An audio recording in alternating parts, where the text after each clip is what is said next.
Hi, I'm Dr. Kelly Burkenstock, owner of Skin Body Health in New Orleans, Louisiana and Mandeville, Louisiana. We're also licensed in Alabama and Florida where we go and do live events on anti-aging, hormone, reproduction, and also we do Botox fillers and everything else while we're on the road. Tonight we're going to be talking about something that's not often so thought about because it's just all over our everyday life. However, it needs to be addressed. Are we going to be able to solve the problem quickly? No. We can't solve the problem quickly. But what we can do is each and every one of us make an effort in our own household and our own domain to give ourselves and our families a better environment, better food choices, better beverage choices, whether we're at home or we're in a restaurant. When we all take the initiative to help with this plastic problem, then we can make some headway to the future. Hopefully, the politicians and the geologists and so on and so forth will be able to help us get a better handle on this problem. But you need to know what we're facing and what you can do on an individual basis to protect yourselves, your family, and your community. So what are microplastics? Microplastics are particles you can't even see. Much like the air we breathe, their molecular structure is so tiny it floats around in the air and the dust, and in other things as well. So behind me, it looks like I've kind of got a messy table. And we may need to pull back to get a full view of this. But behind this messy table is going to show you all kinds of things that we know now are affecting us with our reproductive health, with our immunity, with causes of cancer, and so many things throughout the body. So, microplastics, of course, come from plastics. And where are those plastics found? Well, they're found in your water bottle. They're found in your coffee cup that you got this morning. They're found in your microwave cover. They're found in your bag you got at the grocery store.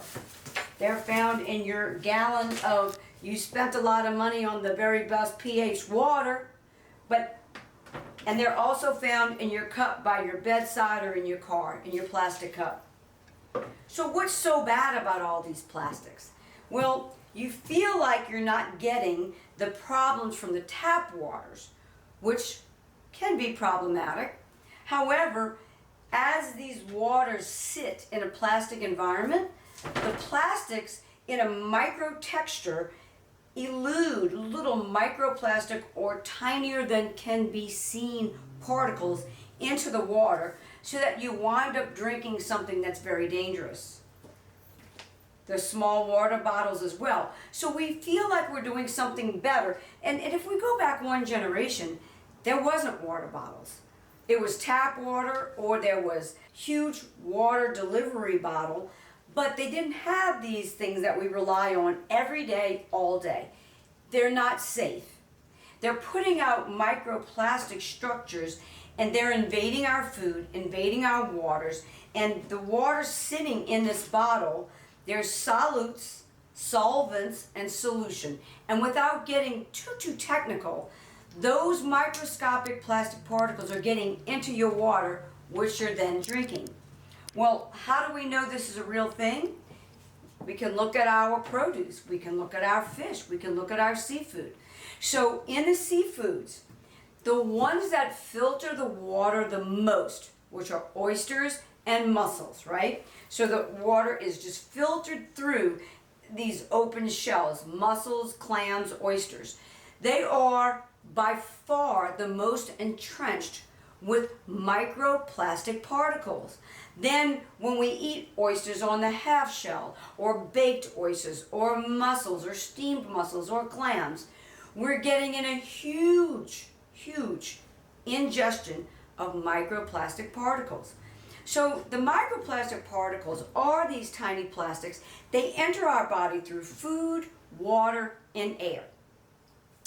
They're also found, believe it or not, in honey. Well, how can we find them in honey? Because the little bumblebees are sucking the nectar out of the plants. The plants have been grown in soil. The soil is contaminated with the microplastics that's going around the dust and the air, and the whole cycle continues.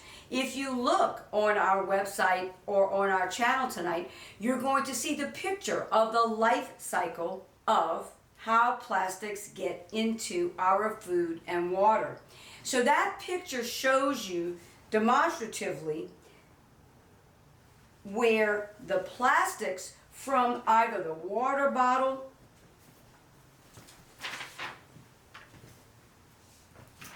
or the plastics in the water, and also there are plastics even in our cosmetics. And then it gets into our landfills, our drinking water, our fish and our seafood. That then comes to the table in the form of beer, in the form of our honey, in the form of our beverages, in the form of our wines, and our foods, and we're then ingesting them. So this can by and large hurt us. What can we do to protect ourselves? And what is it actually doing to the body? So the microplastics give us a range of health problems, including inflammation, organ damage, and cancer. They can also disrupt the endocrine system, which change our hormones, and we're seeing higher and higher rates of infertility. So our testosterone is going down for men, our bad estrogen is going up for women, and we're seeing testicular cancer, prostate cancer at levels we've never seen before. We're seeing uterine cancer, vaginal cancer, and breast cancer at huge increased rates. It's not the only thing, but it is some things that are causing increased rates of cancer. Of course, there are the other xenoestrogens in the environment, which we've talked about on other lectures, and we can return to that at another time. But for right now, we're talking about the plastics. Gastrointestinal issues. So the microplastics or plastics cause stomach and intestinal disorders. They dysregulate the biome or the immune system in the gut, which leads to leaky gut syndrome, and as we can extrapolate it out, gut cancers. Infertility. The microplastics disrupt our reproductive systems by disrupting our hormones and our genes and gene expression, and can cause infertility, and yet, you got it, another cancer. Chromosomal or gene alterations. The microplastics can alter our chromosome and genes. They mimic natural hormones, which then lead to hormone cancers, because they're not real hormones, they're plastics mimicking or pretending to look like our hormones, and other conditions. When we ingest these microplastics through food, including seafood, as I mentioned, the top three, oysters, mussels, and clams, plant products because of the contaminated soil, and beverages due to the waters and such that beverages are made with. We can also inhale them through air, and then we're seeing a much increased rate of lung cancers, lung abnormalities, stiffened lungs, fibrotic lungs, and the like.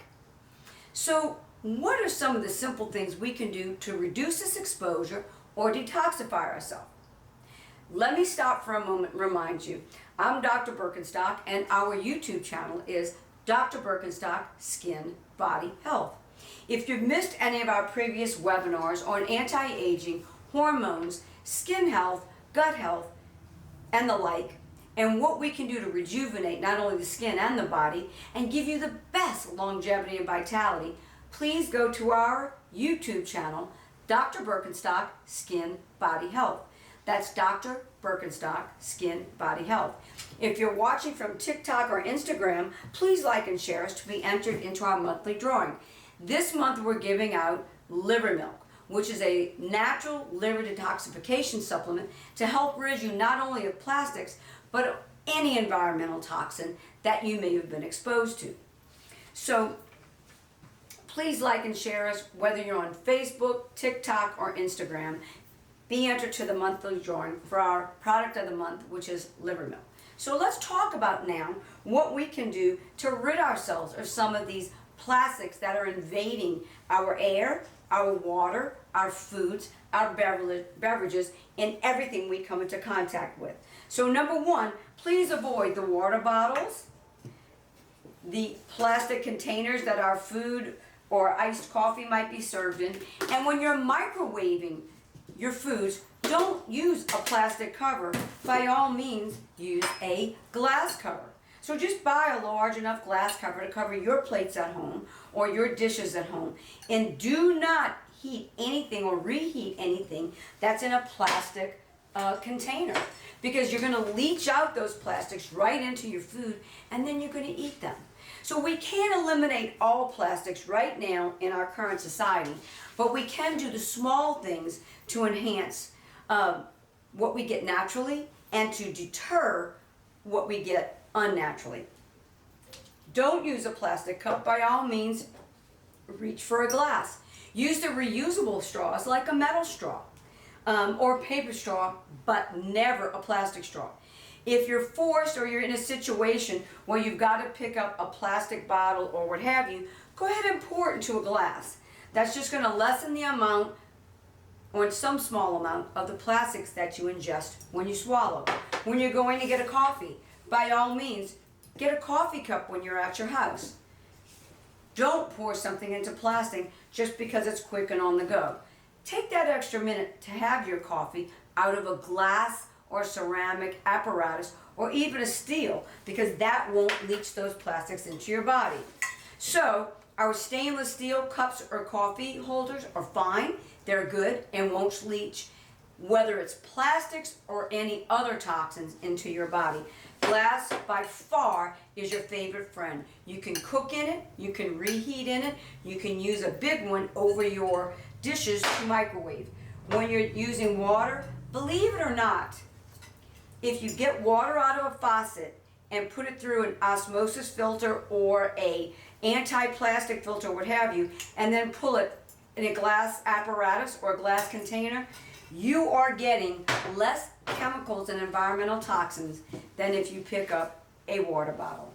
So here's one plug for tap water. If you want to get your tap water even healthier, use the filtered water as we stated, then consider boiling it before drinking it to kill the bacteria, reduce the hormones, and the microplastics. So it can be a pain and it's a little bit of a headache. But what if you did it a big giant pot at a time and put it into some ceramic glassware or glassware, and then you would have totally healthy water for yourself to drink. And avoid throwing plastics into the garbage. Use a recycle bin.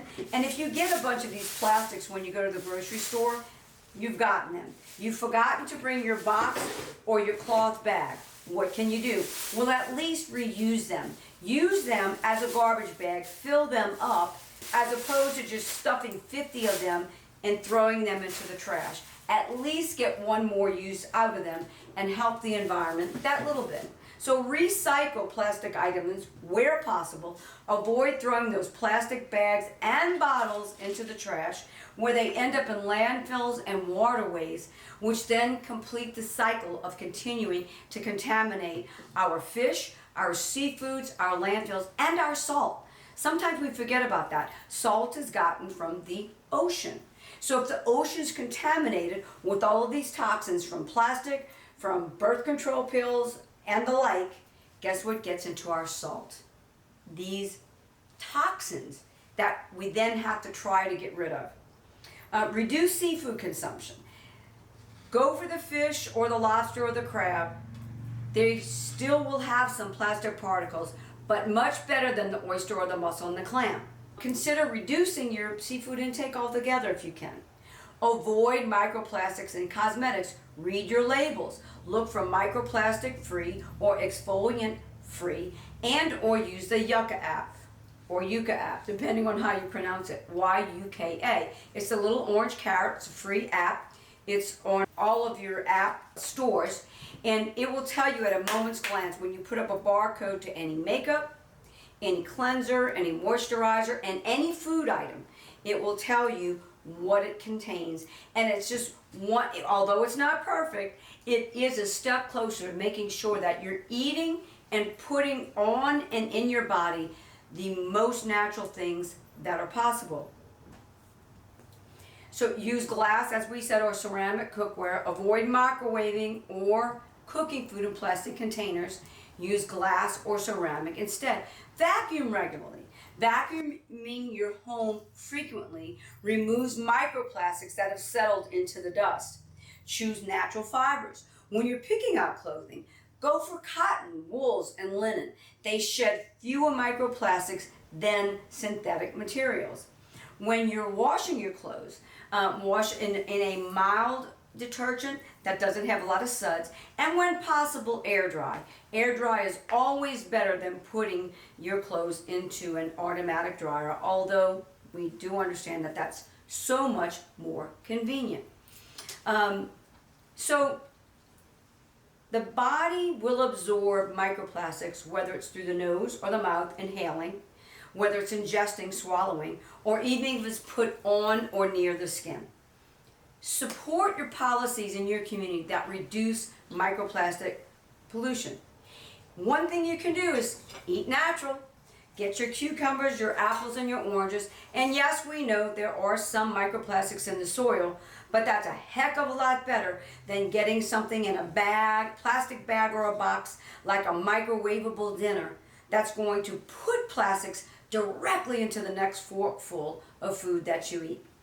So as always, I'm Dr. Burkenstock. It's been a pleasure talking with you. When you go to the store, grab your bag that's made out of cotton, bring a box to put your foods in, or even ask for a bag that's not made out of plastic. These are just the little things that you can do when you're shopping that helps not only the environment, but your family as well. So ask for that paper bag, bring your paper box, and join us on a road to healthy longevity and vitality. I thank you.